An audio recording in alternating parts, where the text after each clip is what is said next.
dames, bonsoir, répondez à ma voix. Alors vous dites, messieurs et dames, bonsoir. Messieurs et dames, bonsoir, répondez à ma voix. Messieurs et dames, bonsoir, répondez avec moi. Messieurs et dames, bonsoir, répondez avec joie. Répondez après moi. Répondez avec joie. Répondez après moi. Répondez avec joie. Répondez avec foi. Répondez avec joie. Yeah.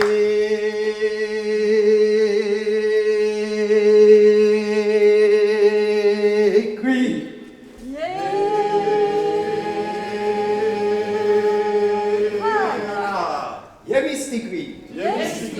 Est-ce que la cour dort? Non, la cour ne dort pas. Alors si la cour ne dort pas, réveillez-vous pour entendre la plus belle, la plus jolie histoire qui est passée près de chez moi hier soir à 4h du matin. Oui. Si vous êtes des agoulots grands fals, mes paroles ne sont pas pour le vote, mais nourriture pour l'Éden de l'esprit, spirituel, manuel ou intellectuel. Je suis homme actuel, toujours ponctuel, certains disent utopique. Quelle sera la dernière critique dans ce temps, l'éthique philosophique qui culture dans l'Atlantique symbolique de l'infiniment petit, qui voudrait cacher l'infiniment grand, comme l'arbre qui cache la forêt. Yékui. Yémystikri. Puisque la cour ne dort pas, je vais vous raconter l'histoire de la Caraïbe.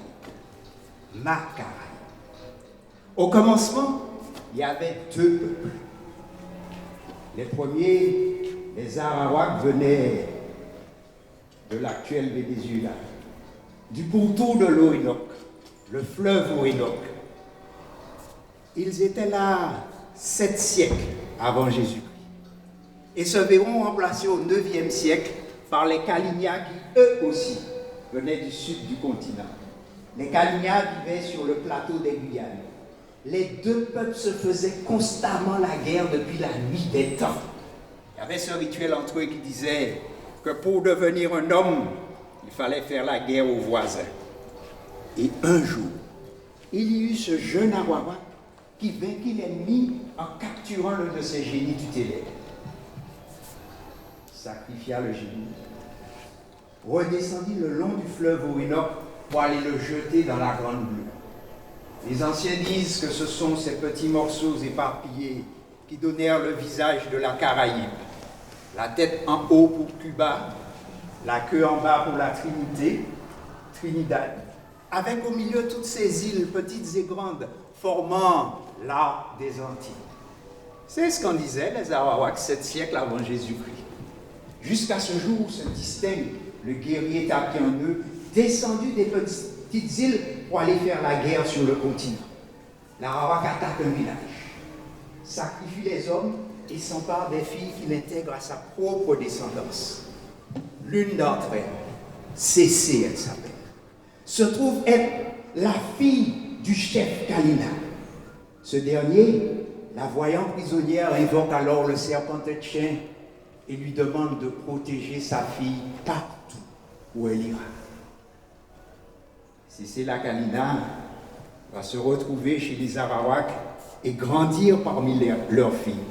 Celles-ci régulièrement vont se rendre à la rivière pour s'y baigner. Mais arrivera un jour où, se prélassant comme toutes les autres dans l'eau, Cécé verra apparaître un arc-en-ciel qui, comme l'arbre des Antilles, agira sur elle, lui donnant la chair de poule. Au coucher, elle peinera à sortir de la rivière, comme si l'eau elle-même la retenait de toutes ses forces. Les filles Arawak la laisseront là, seules, prisonnières. Mais quand le soleil s'en ira, un homme apparaîtra, remontant des profondeurs et parlant Kalinia. La magie du Père opérant, c'est l'arc-en-ciel qui donne vie à cet homme sous l'eau. Et ils vont passer la nuit ensemble. Mais l'homme, ne pouvant supporter le feu du soleil, se transforme au second jour en serpent tête chien. Le génie tutélaire des Kalinia disparaissant sous l'eau. À dater de ce jour, Cécé la prisonnière va se rendre à cette rivière, retrouver cet homme et ils vont finir par devenir amants. Et ce qui devait arriver arriva. La femme prise au feu tombe enceinte. Un enfant. Le père, soucieux de son bien-être, lui dit alors qu'il ne peut plus la laisser rentrer seule au village. Je vais, lui dit-il, me poser sur ton ventre et te raccompagner. Et pendant que je suis sur ce ventre, en profiter pour transmettre à l'enfant la connaissance, la force et la puissance des Kalinia. Chemin faisant, ils arrivent près d'un arbre à Balata. Le jeune père demande à Cécé de s'arrêter. Il grimpe dans l'arbre et cueille des graines que Cécé transforme en une boisson que les femmes Arawak vont raffoler. Elles vont sans cesse lui demander de rapporter, sans se poser de questions. Et le temps passe. Et son ventre s'arrondit. Un beau jour, le frère adoptif de Cécé, guerrier Arawak Guérepu, s'interroge sur ce ventre qui lui tel une lune et se dit « Je n'ai jamais vu Cécé fréquenter d'homme. Je vais la suivre. » Il se met à la suivre, il descend à la rivière, voit l'homme apparaître, puis disparaître. Le serpent grimpe à son arbre et se dit « Je vais le tuer. » Silex aiguisé, il l'attrape, le découpe en petits morceaux. Un crime sur lequel Cécé ne verse étrangement aucune larme.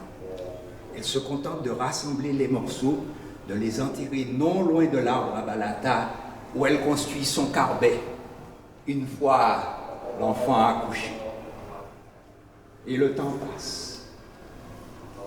Un jour, le frère adoptif de Cécé se dit « Je vais rendre visite à Cécé ».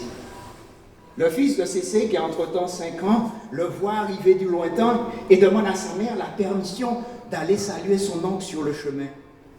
Elle lui dit « C'est ton oncle, certes, et tu lui dois respect. Mais n'oublie jamais que c'est lui qui a tué ton père, et tôt ou tard, tu devras venger le sang versé. » Troublé, le frère est pris de court. Pensant trouver un carbet, il voit tout un village. Pensant trouver un enfant, le fils de Cécé, il envoie une multitude. La magie du père opérant. Tous les petits bouts de serpent se sont transformés en petits Kalinia avec Cécé pour chef de meute. Les enfants Kalinia qui savent, comme toute progéniture avant eux, le sens du rituel qui dit « Il faut sacrifier à la guerre pour devenir homme pleinement ».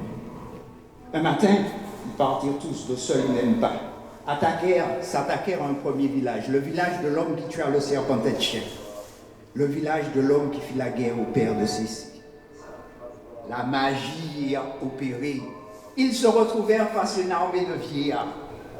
La boisson en graines de Balata offerte aux femmes par Cécé n'était rien d'autre qu'un puissant contraceptif, les empêchant de procréer.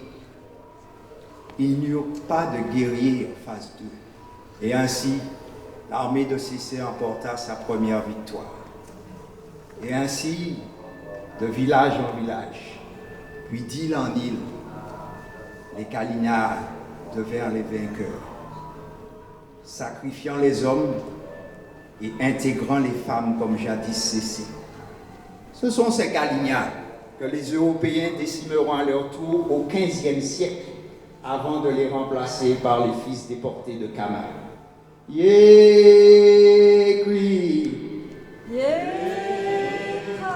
Yébistikri. Mesdames et messieurs, si la cour ne dort pas, embarquez-vous sous mon souffle qui va se poser sur la tête du serpent dans l'île de Cuba.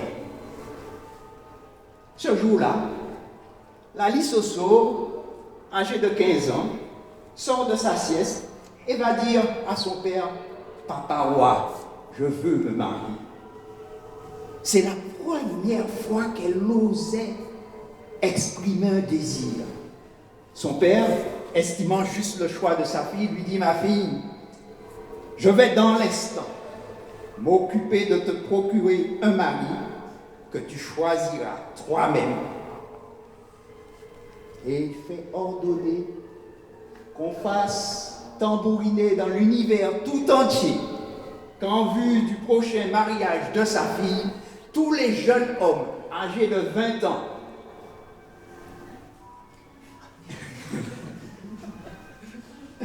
doivent se présenter tout de suite au palais.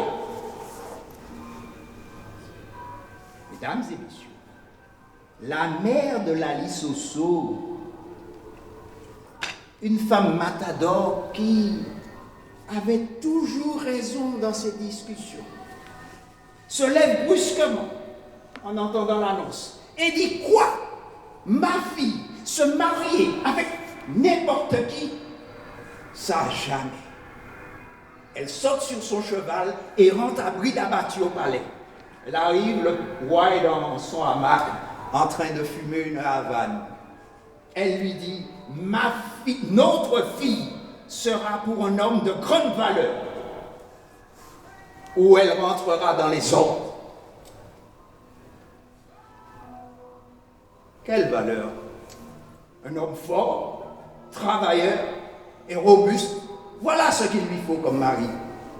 Alors marie-la avec le cheval de ta marraine qui travaille toute la journée et qui de seul coup de patte peut démolir une case. Le roi, qui savait que d'une simple question, sa femme pouvait écrire une histoire sans fin, lui dit de faire ce que bon lui semble. Est-ce toi ou moi qui l'ai porté 9 lunes pleines dans son ventre? Ma fille épousera un homme digne de toi et moi. Non mais, tu oublies que nous là, nous sommes les descendants du premier éléphant qui habita dans la forêt et bâtit ce royaume de la vallée fleurie, non parce qu'il était fort, mais parce qu'il était sage. Entre-temps, Lali Soso, du haut d'une tour, contemplait la foule de jeunes hommes vigoureux qui se trouvaient dans la cour et qui sentaient un peu fort. Et sa mère décida de les renvoyer tous aux grandes dames de sa fille et d'organiser un concours. Celui qui réussira à émouvoir le roi et la reine obtiendra la main de Lali Soso. Mesdames et messieurs, il n'y eut pas dans le royaume un seul jeune homme célibataire, âgé de 20 ans, ayant un filet de voix, maîtrisant un instrument de musique ou de tout autre art, qui ne se sentit touché par la grâce de l'amour et capable de devenir un mari et un gendre. Le jour prévu pour le début de la joute, le roi et la reine, assis côte à côte, donnaient le dos aux prétendants rangés comme une armée dans la cour. Le premier entra en lice, avec un coup de gueule qui branla le palais et la moitié du royaume, sans susciter la moindre attention du couple royal. Il était encore tout plein de son des pieds à la tête, mais il lui laissait sa place au second. Le second, lui, sous les conseils de Babalao, avait avalé 2 oiseaux chanteurs, mais à peine avait-il ouvert la bouche, oubliant qu'on lui avait dit de juste l'entrouvrir et de ne faire aucun effort, que les oiseaux s'envolèrent, ce qui le firent échouer. Un jour et une nuit passèrent sans que personne n'ait réussi à émouvoir le couple royal. Mais à l'aube du second jour, le ver de terre, informé en songe de ce concours, arriva avec son tambour, se glissa entre les participants, arriva au premier rang et se mit à jouer et à chanter. À la première note, un frisson parcourut l'échine dorsale de la reine, chatouilla les oreilles du roi. Ils se levèrent et furent emportés dans un tourbillon. Après avoir joyeusement dansé, le roi et la reine déclarèrent le ver de terre vainqueur. Le roi, malgré sa déception, dit à son beau-fils: « Choisis ce qu'il te faut dans ce qui nous appartient. Choisis tous les serviteurs dont tu auras besoin. » Le ver de terre regarda le roi et lui dit: « Je n'ai besoin de rien. et un seul serviteur suffit à mon service. J'en ai un, mon majordome, le taureau. Après avoir consommé l'hymen, Ver de Terre s'installa au palais avec Taureau au service de tous. Taureau faisait tout en même temps. Il faisait à manger, il faisait le service de table, il faisait la vaisselle, il balayait, il donnait à manger aux poules, il lavait, il étendait, il repassait le linge, il s'occupait du potager, il travaillait au champ. Il s'occupait aussi des finances du royaume. Et le soir venu, il massait soigneusement le dos douloureux de son maître. Et quand celui-ci le décidait, quand le maître le décidait, c'est encore lui qui assurait avec fidélité les devoirs conjugaux de son maître, à la place de son maître. C'est encore lui qui défendait le royaume contre toute évasion extérieure.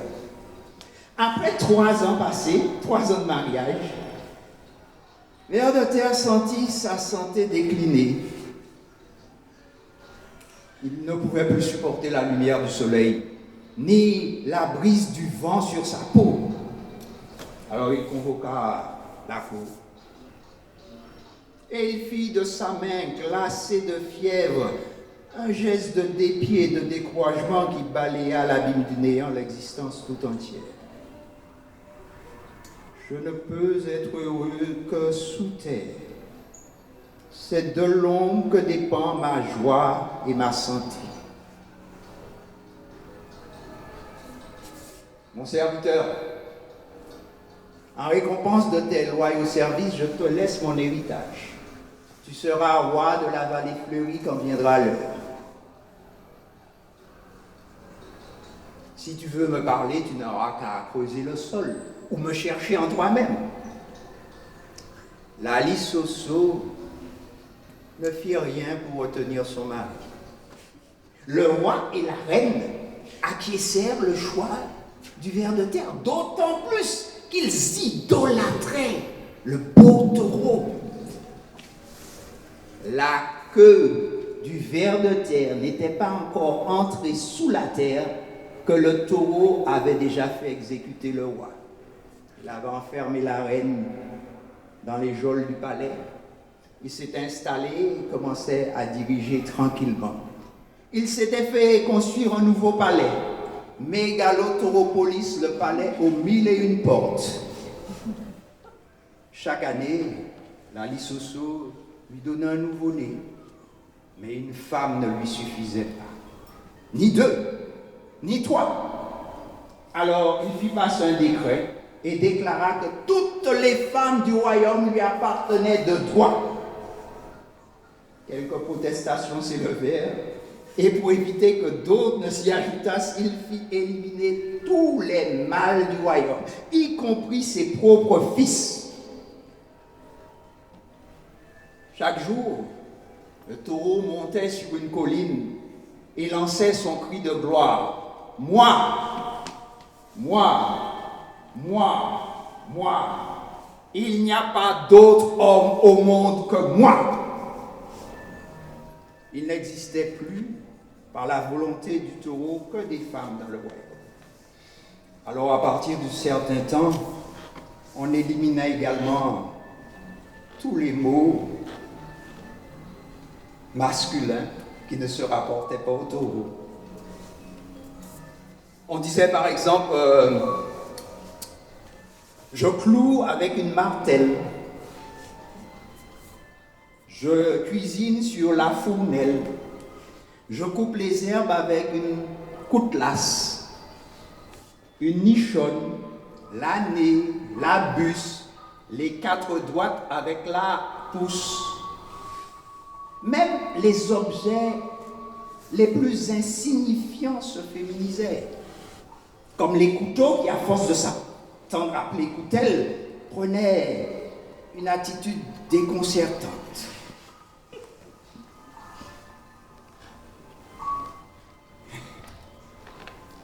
Et le temps passait. Le taureau avait une concubine, peut-être la plus menue d'entre toutes ses concubines, qui lui avait déjà donné 3 fils, tous exécutés par le taureau lui-même ou une de ses bourrées. Elle portait son 4e enfant, et vu la forme de son ventre, on savait déjà que c'était un enfant mâle. Elle était décidée à sauver cet enfant, ce nouveau fils. Elle se rendait de temps en temps en forêt pour crier sa haine. Et ce jour-là, à peine était-elle entrée dans la forêt qu'elle se sentit soulevée par 2 nègres. C'est la première fois depuis des décennies qu'elle voyait des hommes. Ils l'emmenèrent au fond de la forêt, au cœur de la forêt, et la posèrent devant une femme voilée. La femme avait une jambe humaine et une jambe en pied d'éléphant. La femme lui donna de sérieux conseils. Lorsqu'elle accoucha, le 4e enfant subit le même sort que les 3 frères. Mais une fois que les bourrelles eurent le dos tourné, elle l'emmaillota et repartit en forêt. Les 2 hommes rencontrés précédemment récupérèrent l'enfant et lui dirent « Ne t'inquiète pas, ton fils survivra à ses blessures. » Et l'un d'eux ajouta « À 10 ans, d'un seul coup de corne, il déracinera un cocotier. À 20 ans, aucun arbre ne résistera à sa puissance. » Et le temps passait. Et le roi continua à monter sur sa montagne et à lancer « Moi, il n'y a pas d'autre homme au monde que moi. » Mais ce jour-là, où l'unique, le sans pareil, l'absolu, venait de lancer son cri de gloire, une autre voix répondit, une voix vibrante de jeunesse et de force. Moi, je suis le taureau de justice. Le vieux roi se ressaisit et répondit, moi, je ne reconnais pas au monde d'autres hommes que moi. Le jeune taureau sautait par-dessus monts et vallées, parcourant les campagnes. Les femmes qui voyaient ce spectacle impressionné ne pouvaient s'empêcher de lâcher des hauts, des ah, ce qui exaspérait le vieux taureau. Il se dit en lui-même, fuir devant un jeune taureau, c'est réglementaire et même logique, surtout lorsque ce taureau vous apparaît sous la forme d'une montagne en marche. Mais maintenant, toute la population était sortie et se livrait à des acclamations vers ce nouveau venu inattendu, avec même coquetterie. Le vieux taureau, plus plein de haine contre ses concubines que contre ce nouveau venu, regarda de loin et se rendit compte qu'ils avaient la même taille, le même port souverain, mais lui là-bas, il était plus jeune. Pakoé, Zébia, Zébita là-bas, Zébissi. Pakoé, Zébia. Zébita là, c'est Zébi justice. Pakoé, Zébia. Zébita là-bas, Zébissi. Pakoé, Zébia. Zébita là, c'est Zébi justice. Pakoé, Zébia. Yégri. Yégra. Yébistigri. Yémistikra. Mesdames et messieurs, ce fut une lutte d'une beauté épouvantable. Les cœurs des spectateurs étaient emportés dans un tourbillon effroyable. Ils se ruèrent l'un contre l'autre. Du choc des cornes s'y échappèrent des tempêtes d'éclairs. Lorsque les vivaces cessèrent, le vieux taureau était étendu sur le sol. Des fontaines de sang coulaient de partout. Mais le jeune taureau continuait à attaquer, regrettant de ne pouvoir le terrasser qu'une seule fois. Les femmes vinrent,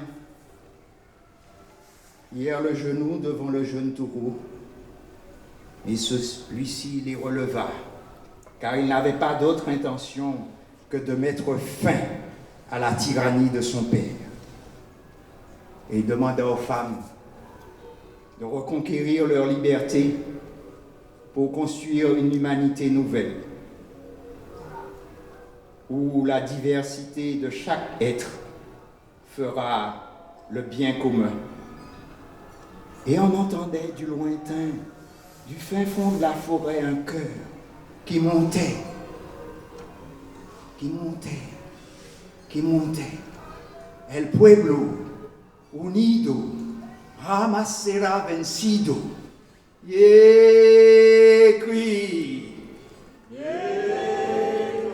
Yémistigri. Est-ce que la cour dort? Non, la cour ne dort Ah pas. bien, si la cour ne dort pas, embarquez-vous sur le fil de soie de ma parole qui va tisser un pont d'or entre Cuba et Haïti. Lorsque j'arrive en Haïti, mesdames et messieurs, j'entends que le vieux Mapou est en train de transiter.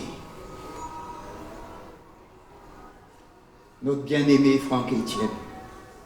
Alors je me précipite avec l'espoir de le voir encore bien debout, bien vivant. Tellement j'étais pressé que j'ai failli chuter.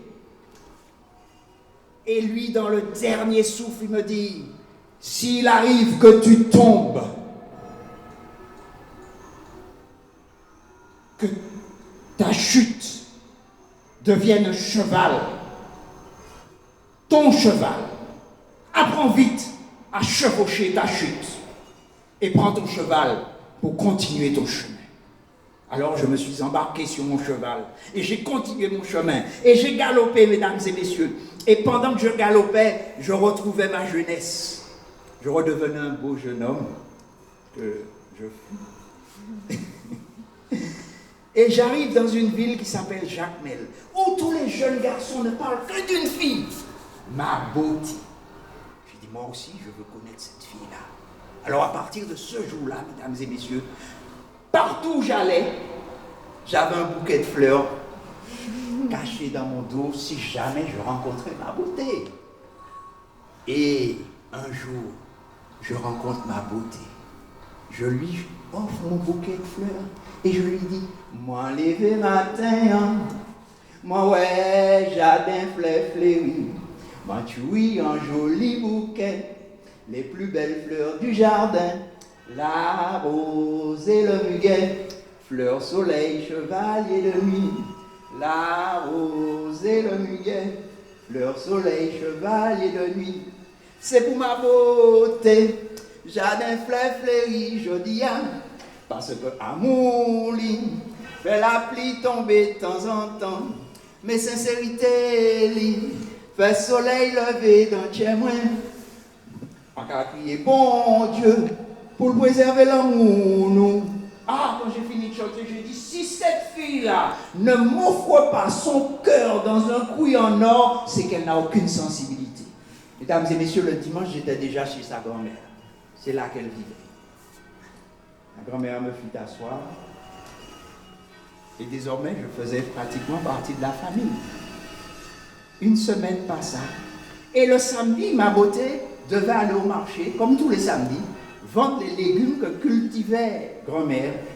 Alors, elle prend son panier, elle range ses légumes dans le panier, elle met le panier sur sa tête, elle enjambe son âne et il part vendre au marché. Et pendant qu'il descend au marché, les pieds de l'âne forment une chanson. Moi sorti la ville Jacmel, m'a parlé la vallée. En arrivant Carrefour Benet, Panama moi tombé. Moi sorti la ville Jacmel, m'a parlé la vallée. En arrivant Carrefour Benet, Panama moi tombé. Panama moi tombé, Panama moi tombé. Panama, moins tombé, ça qui d'ailleurs ramassé, pour moi. Si on avait plus de temps, on aurait fait un cours de créole là. Mais je pense que vous avez compris. Bien oui. Donc elle arrive au marché, rapidement, elle vend tout ce qu'elle avait dans le panier.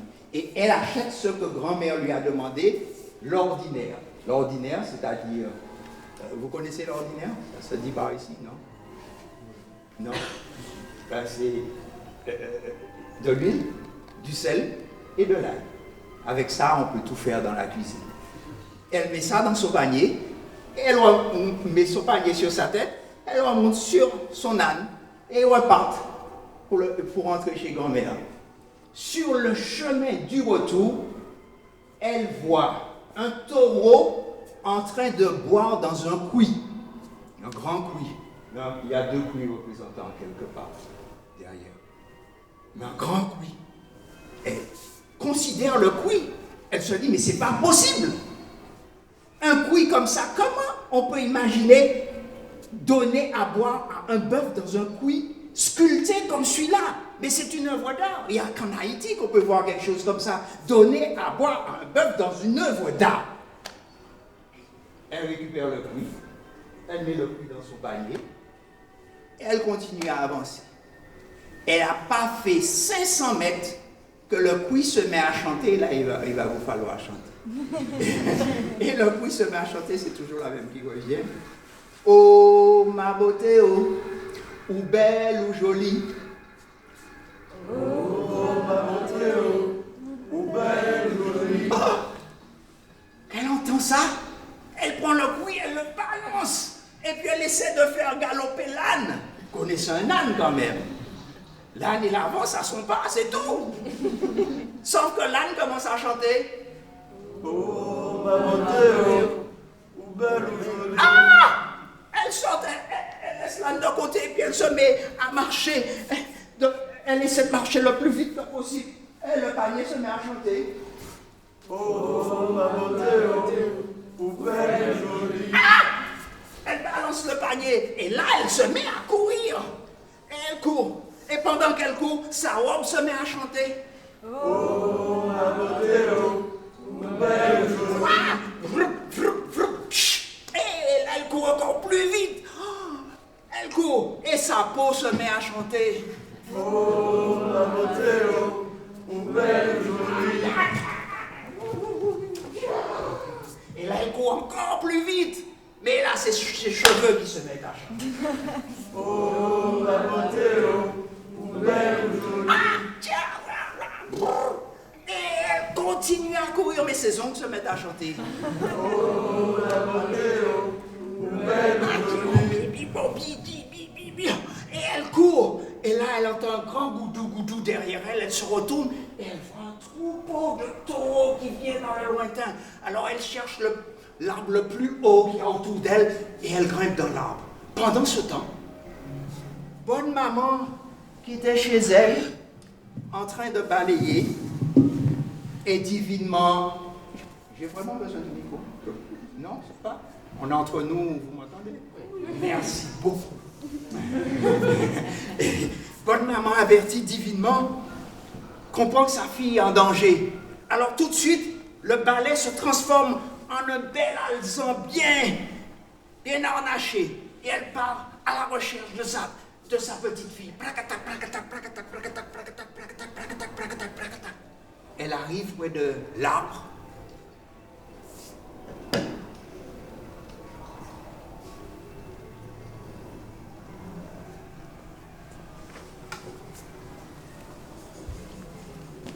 La phalange du petit doigt. Il ne reste que la phalange du petit doigt. Et la phalange lui raconte l'histoire. Tout ce qui s'est passé. Et là, bonne maman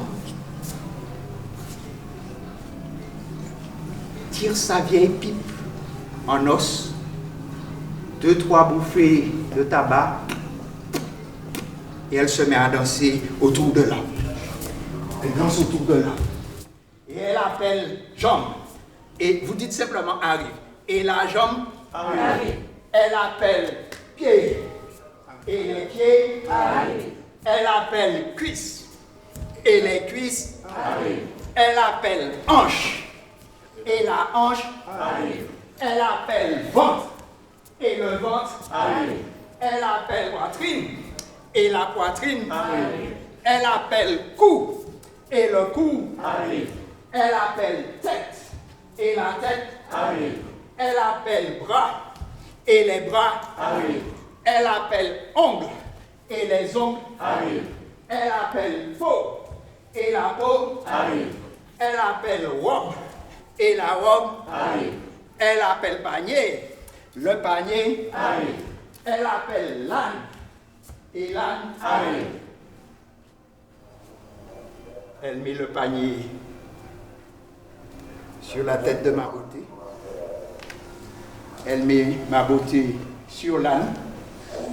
Elle charge l'âne sur son balai cheval et entre à la maison. Et pendant qu'ils entrent, pour embêter ma beauté, elle se met à chanter aux oreilles de ma beauté. Expérience grand mon entrée en tête lit. Expérience grand mon dans cerveau lit.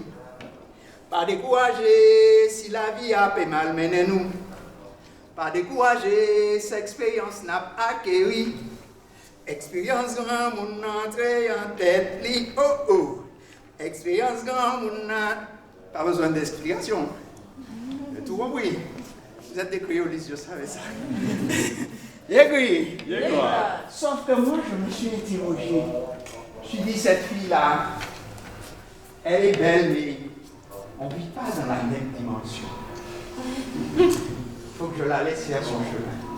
Je fais mon chemin. Et pendant que j'étais en Haïti, j'ai profité pour aller à la ville au camp, rendre hommage aux ancêtres. J'ai allumé quelques baleines pour les vaillants combattants de la bataille de Vertières. Et j'ai glissé à nouveau sur le dos du serpent. J'ai évité Porto Rico, les îles Vierges, les îles sous le vent, les îles du Nord. Et je suis arrivé directement en Guadeloupe. Yékri. Arrivé en Guadeloupe, j'ai atterri directement dans un tribunal où pour la première fois j'assistais au procès d'une chique contre une bourrique chargée de tic. Yékri. Moustique était procureur de la République de ce tribunal fantastique. Oui. Le tribunal était construit de manière oblique sur le toit d'une basilique gothique, judaïque, apostolique, catholique, évangélique, œcuménique, pacifique et romantique, défiant toutes les lois logarithmiques de la physique quantique, mais respectant la mystique magique des Asiatiques. Oui. C'est dans cette basilique que prêchant l'ombilique qui se servait de signes kabbalistiques et de paroles canoniques pour toucher le cœur des laïcs qui ne comprenaient pas la logique pratique de la gymnastique journalistique, ce qui est pour certains cirques de mimiques plutôt comiques, quelquefois dramatiques, voire même tragiques. Mystique, oui. Après le procès, je me suis embarqué sur les ailes de moustique pour me rendre jusqu'en Afrique afin de comprendre la logique de l'éthique ethnique pulsant mon rythme biologique. Arrivé au milieu de l'Atlantique, Moustique fut pris de panique après une crise de colique néphrétique, mais d'après mon diagnostic, il ne pouvait s'agir que d'une crise névralgique, diabétique ou même peut-être hydropique, tout cela dû au changement climatique. Moustique se mit à faire des gestes acrobatiques et devint tout squelettique. Pour refaire sa plastique, je dû utiliser des cosmétiques génétiques, lui imposer une énergie cure diététique, sans oublier de lui prescrire 10 gouttes d'élixir par rigoureux. Mystique, oui. Là, au milieu de l'Atlantique, il n'y avait pas de cabine téléphonique et les requins qui ne comprenaient pas mon langage argotique commençaient à tourner autour de moi en cercle concentrique. Oui. Même l'utilisation de l'informatique était problématique.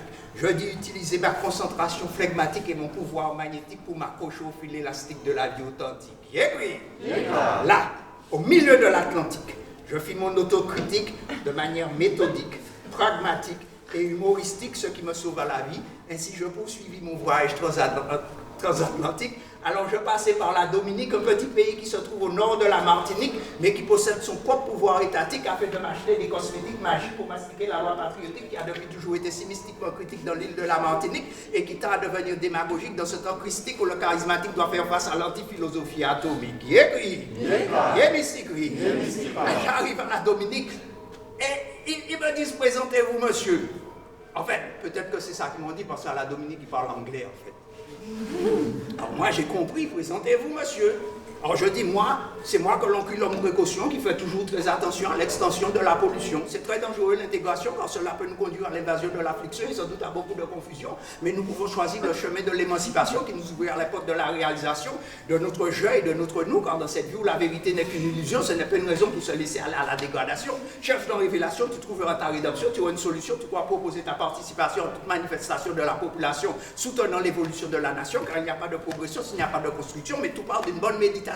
N'oubliez pas que notre peuple a connu la ségrégation, il a également connu la déportation dans des conditions pleines d'humiliation. Aujourd'hui, nous devons vivre la réconciliation. Ne croyez pas que je change de position. Je vais toujours dans la même direction, me battant pour l'érection de la nation, libérée de toute oppression, n'acceptant jamais l'aliénation. 22 mai 1848, c'était la libération de nos ancêtres. Mais aujourd'hui, il faut que nous nous battions pour la réappropriation de notre histoire, de notre culture, pour la création et la réalisation de la fondation de notre nation et l'émancipation des futures générations qui se plaignent d'ambition dans la revendication de la réparation. Yékri, Yémistikri. Alors là, le douanier m'a regardé et a dit, hey man, I understand what you want to say, but I don't understand what you say. Ok. Et il m'a pris, il m'a embarqué sur un avion pour Trinidad. Mais moi, je ne sais pas. Je vais. Et j'arrive à Trinidad. Je sors de l'aéroport. Tout est bloqué. Rien n'avance. Tout est debout. Je regarde devant, je regarde derrière. Heureusement, je ne reconnais plus l'Oméga. Je dis, Queen, mais qu'est-ce qui se passe chez toi? Hé, man, tu es le seul à ne pas savoir que, pas plus tard qu'à l'instant, la queue est allée se plaindre auprès du grand architecte de l'univers en lui disant que ça fait depuis non, c'est la tête qui dirige. Et qu'elle, la queue, elle prétend, elle aussi, diriger. Alors le grand architecte lui a dit, il n'y a pas de problème, prends la direction. Elle a pris la direction et depuis tout est stoppé. Mais heureusement, je regarde partout et je vois un vol d'ibis qui remontait vers le nord. Alors j'envoie ma parole comme ça, ma parole s'accroche à leur aile, et je dis, dans cette direction-là, elles vont sûrement repasser par la Martinique et accrocher aux ailes des ibis. Je remonte vers la Martinique et je dis, bon là, je vais cueillir ma dernière histoire. Et je remonte, et j'arrive en Martinique, et là, j'ai à peine retrouvé la quiétude de mon quartier, que j'entends la mère de mon meilleur ami, qu'il interpelle, il s'appelle Solo, fils unique de sa mère. Et sa mère lui dit, mon fils, ta mère a travaillé toute sa vie, du soleil levant jusqu'au soleil couchant sur l'habitation Fontefoineg. Tout ce qu'elle a réussi à construire, c'est une façade de casse. Aujourd'hui, l'heure est arrivée pour qu'elle reparte au pays des ancêtres. Mais elle veut quand même te laisser un petit héritage. Ouvre ta main. Alors il ouvre la main et au creux de la main, elle pose un grain de maïs. Elle lui referme, c'est son héritage. Elle lui dit, mon fils, fais fructifier ton héritage. Le lendemain, elle est déjà repartie vers Alada, au pays des ancêtres. Lui, il va, il démonte la façade de case, va la vendre au marché, prend la graine, met la graine dans une boîte, referme la graine, referme la boîte, met la graine sur sa tête et il part. Et pendant qu'il part, pendant qu'il marche, ses pas forment une chanson. Là, on fait question-réponse. Alors vous vous dites, marcher manque à marcher. Marcher manque à marcher. Et vous répondez, c'est marcher manque à marcher. C'est marcher manque à marcher. On essaye. Marcher manque à marcher. C'est marcher manque à marcher. Parfait. Marcher manque à marcher. C'est marcher manque à marcher. Et il avance. Et il arrive devant un palais. Il frappe. Toto, c'est le roi qui vient ouvrir. Et le roi lui dit, qu'y a-t-il pour vous, mon enfant? Il dit, regardez, monsieur le roi, un pauvre orphelin qui n'a nulle part où dormir ce soir. Est-ce que vous pouvez m'offrir l'hospitalité? Alors il dit, bien sûr, mon enfant, mais entrez. Et avant d'entrer, il dit, monsieur le roi, avez-vous un poulailler chez vous? Parce que ma mère, avant de mourir, m'a fait promettre que son héritage devait dormir dans un poulailler. Et oui, vous voyez, la villa au fond là-bas, c'est mon poulailler. Donc tu peux mettre ta boîte dans le poulailler. Et il va mettre la boîte dans le poulailler. Et il va dormir. il attend le moment où le roi, j'aurais besoin de toi, j'aurais besoin de vous, et il attend le moment où le roi va prendre sommeil. Et au moment où le roi prend sommeil, le roi ronfle. Vous savez comment il ronfle, le roi? Il ronfle fort. Essayez. Ah ouais. Ah, toi, tu as dormi au palais en ce moment. Alors, ouais, on a l'exemple. Le roi se met à ronfler. Sauf que pendant que le roi ronfle, le palais monte et le palais descend. Donc ça, c'est son signal. Une fois qu'il a senti bouger le palais, il sait que le roi dort. Et là, il descend dans le poulailler, il ouvre la boîte et il va se coucher. Le lendemain, au pipiri chantant. Alors le pipiri chantant, c'est le premier oiseau qui chante chez nous le matin. Il descend dans le poulailler. Ah, les enfants, vous allez nous aider là. Et il se met à crier comme les enfants dans une cour de récréation. Ah, donc c'est tout le monde, hein, les enfants. Comment vous criez dans la cour? Tu ne cries pas dans la cour? Tu es trop sage. Ah, donc on va aider les enfants. Comment ils crient dans la cour?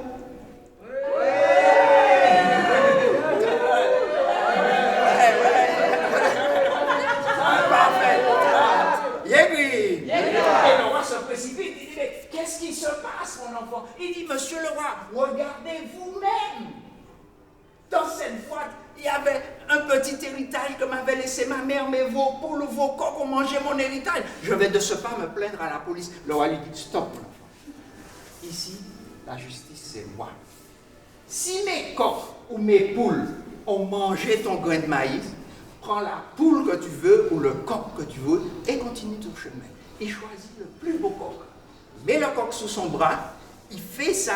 À peine a-t-on fermé la porte derrière son dos qui se met à chanter Belia mamaila, mamaila Belia mamaila, mamaila Belia mamaila, Miseliwa, Belia mamaila, Makuyone, Belia mamaila, Pouafen Maï, Belia mamaila, Manya Belcoq, Belia mamaila, Yegui. Yegua. Et il continue son chemin. Et pendant qu'il marche, ses pas forment une chanson. Mâcher mon camaché. Non, c'est pas vrai. Mâcher mon camaché. C'est mâcher mon camaché. Mâcher mon camaché.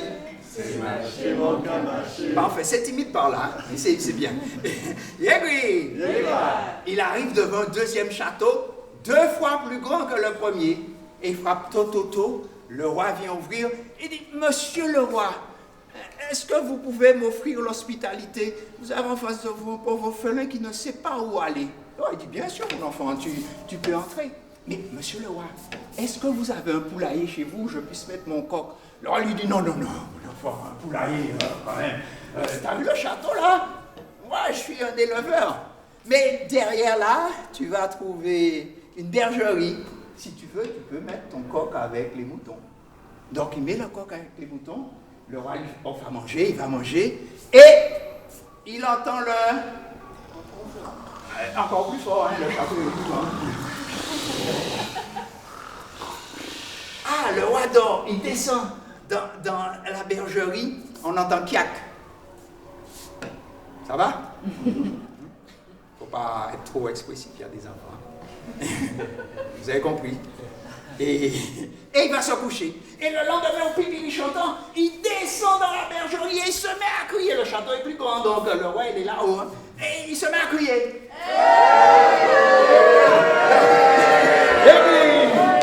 Le roi se précipite. Mais qu'est-ce qui se passe, mon enfant? Mais regardez vous-même, monsieur le roi. Un coq que ma mère m'avait offert en héritage. Mais vos moutons là, ou vos boucs, ou vos béliers, ils ont tué mon coq.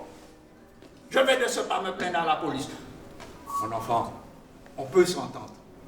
Si ce sont les béliers ou les boucs, prends le bélier ou le bouc que tu veux, mais fais ton chemin.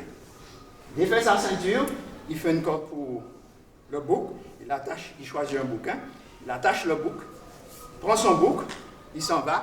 À peine a-t-on fermé la porte, qu'il se met à chanter Belia mamaila, mamaila Belia mamaila, Miseliwa, Belia mamaila, Makuyone, Belia mamaila, Pour un petit coq, Bélia, Mamaïla, manière bel bélier. C'est un bouc ou un bélier qui a pris? Abélier. Un bélier, un bouc. Il a pris les deux. Et puis, donc il continue. Il arrive près d'un troisième château, 3 fois plus grand que le second. Le châtelain était là. Il a frappé, le châtelain ouvert. Qu'est-ce qu'il y a pour vous, mon enfant? Monsieur le roi, vous avez en face de vous un pauvre orphelin qui n'a nulle part où dormir cette nuit. Ben, un problème, mon enfant, tu peux dormir chez vous. Et, monsieur le roi, vous avez une bergerie chez vous? Oh non, une bergerie, quand même. Moi, j'élève des chevaux, j'ai une étable. Mais tu peux mettre ton bouc avec mes chevaux si tu veux. Merci, monsieur le roi. Il met le bouc avec les chevaux. Le roi, il dort là-haut. Et il entend.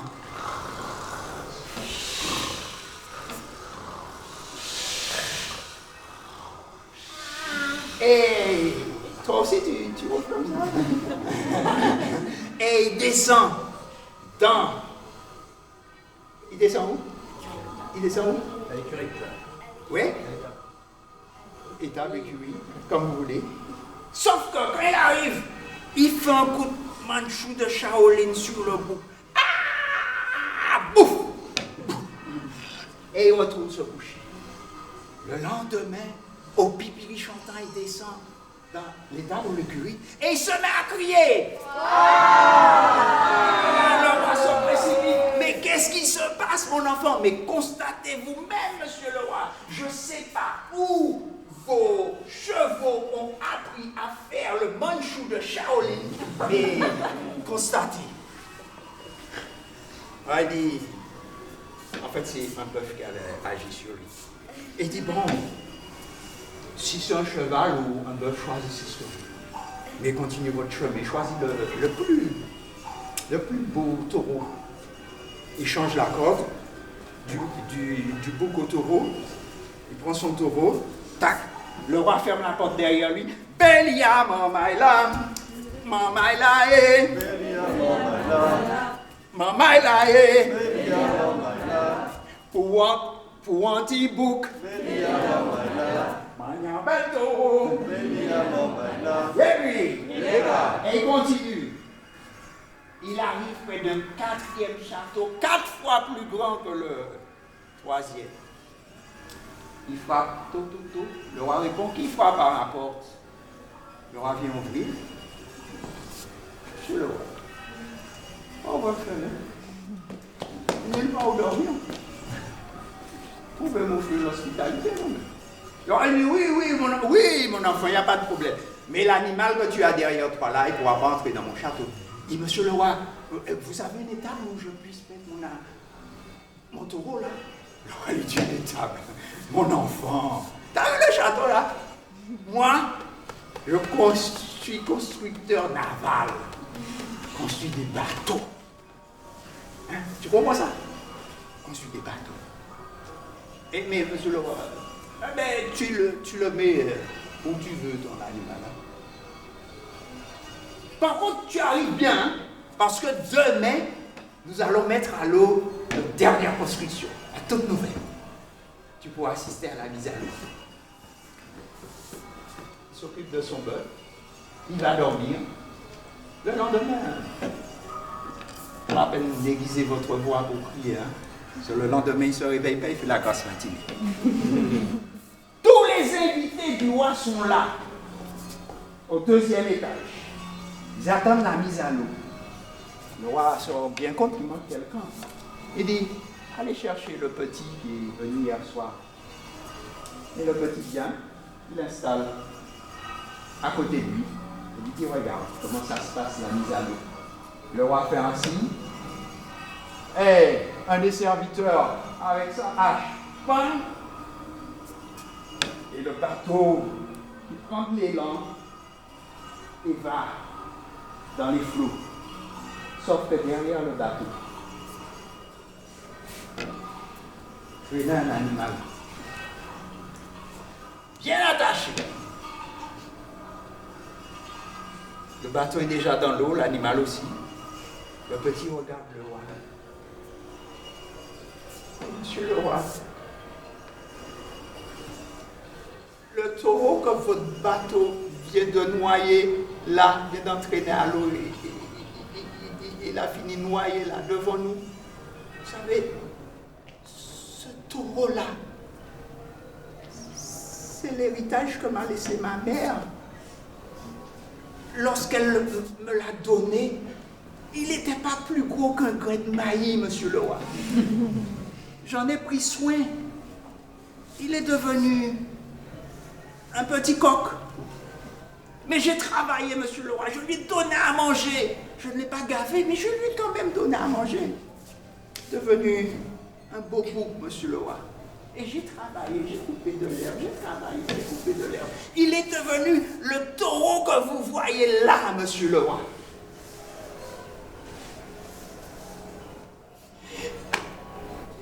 Et votre bateau l'a emmené, il s'est noyé. Qu'est-ce que je fais? Je vais me plaindre à la police, monsieur le roi. Mon enfant, ne te précipite pas. Regarde sur le monde là-haut. Il y a 3 châteaux. Un château jaune, un château vert et un château rouge. Dans chacun de ces châteaux, il y a une fille à marier. Bien sûr, elles n'ont pas le même sentiment. Il y a une, vraiment, son cœur, c'est du lait et du miel. Il y a une, son cœur est plus amer que la bile. Et il y a une autre, alors elle, c'est 6 mois rouge, 6 mois vert.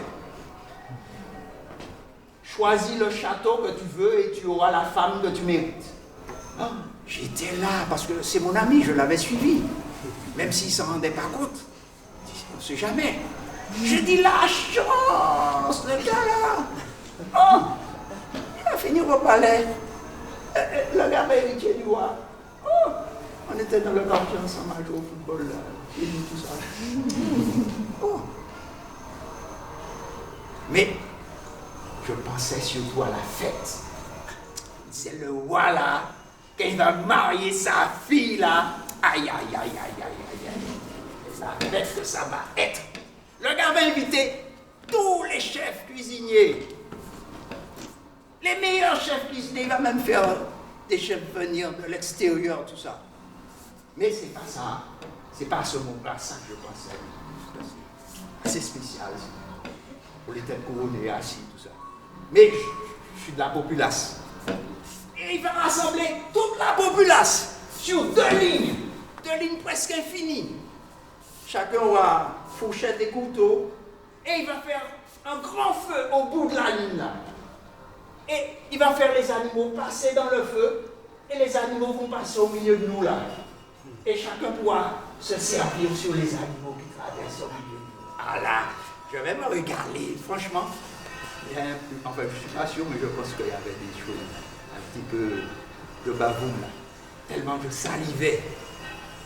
Et je ne sais pas si c'est ma pensée qui était trop forte. À ce moment-là, mon ami se retourne et il me voit. Mais le gars dans sa tête, il était déjà chapelain. Donc il arrive près de moi, il me donne un grand coup de pied dans le derrière. Je décolle dans les airs. Ce qui fait que vous ne pouvez pas vous raconter la fin de l'histoire. Je vous laisse la fin de l'histoire. Vous allez pouvoir vous imaginer la fin que vous voulez. Et je pars dans les airs. Et pendant que je suis dans les airs, dans mon oreille, il y a une voix qui souffle dans mon oreille. C'est la voix du chef Seattle. Et il dit, lorsque le dernier homme rouge aura péri, et que le souvenir de ma tribu sera devenu un mythe parmi les hommes,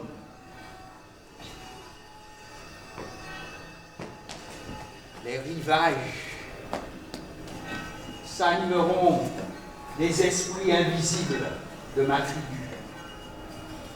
Lorsque les enfants des enfants de vos enfants se croiront seuls, même dans les bois sans chemin, ils ne seront pas seuls. La nuit, dans les villes, lorsque les rues seront silencieuses et que vous les croirez désertes, elles seront remplies d'une multitude de revenants qu'elles contenaient jadis et qui aiment encore ce beau pays.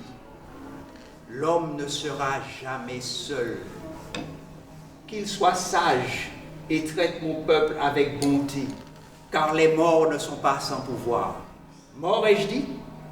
Il n'y a pas de mort. C'est seulement un changement de monde. Et là, mesdames et messieurs, j'arrive en face d'une vague qui se lève. Je crois que ici, vous avez surnommé cette vague-là Internet. Et moi, je me mets à surfer sur la vague. Je surfe sur la vague et j'arrive directement sur le site Internet du mec. Oh! Une fille là, elle passait par là, mais elle avait un stress sur elle par rapport à l'organisation de la manifestation. Après, j'ai appris qu'elle s'appelait Soraya. Et pour calmer son stress, elle m'a imprimé sur une feuille A4. Et puis elle a pris la feuille A4, elle s'est mise à faire du papier mâché. Elle a fait 2 petites boules, elle a fait 5 petites pattes, elle a collé tout ça. Et puis, elle est toute fière. Elle vient de faire une créature. C'est son œuvre d'art à elle.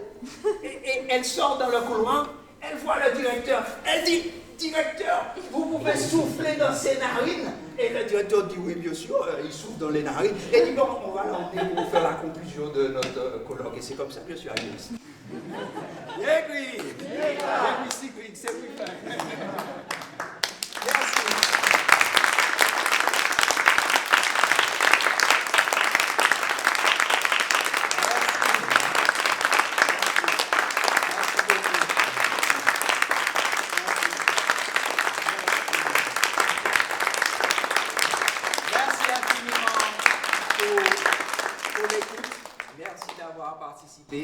Merci à Soraya, merci à Éléonore, merci à monsieur le directeur, merci à vous qui avez fait cette proposition. Je ne m'y attendais pas et excellent. J'ai tout ce qu'il me faut là. Et voilà, je passe un très bon moment avec vous, je vous remercie. Et je vais ramener dans mon pays la sympathie que j'ai retrouvée ici.